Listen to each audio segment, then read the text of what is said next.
3, 2, 1, 0. Ignition.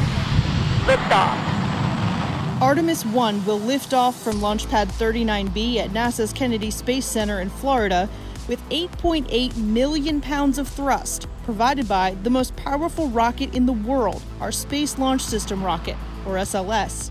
The uncrewed flight will be the first integrated test of SLS, our new Orion spacecraft, and exploration ground systems at Kennedy.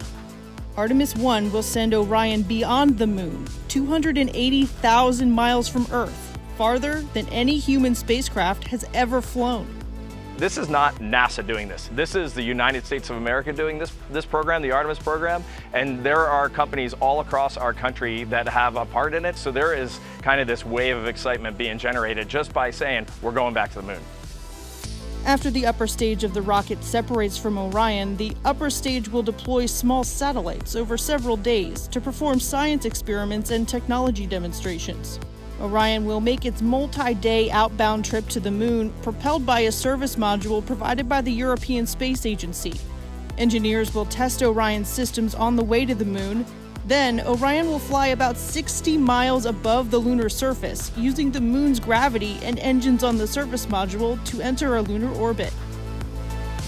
After about a month and a total distance of over 1 million miles, Orion will return home, faster and hotter than any spacecraft has before.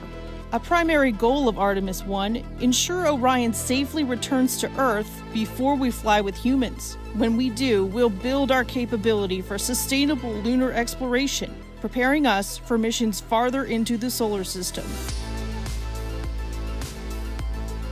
Initially, what we'd like to do is start establishing a presence on the moon. So we're going to establish going back there on a regular basis, and then we'll end up setting up Gateway, and we would launch to the Gateway, and from Gateway land on the surface of the moon.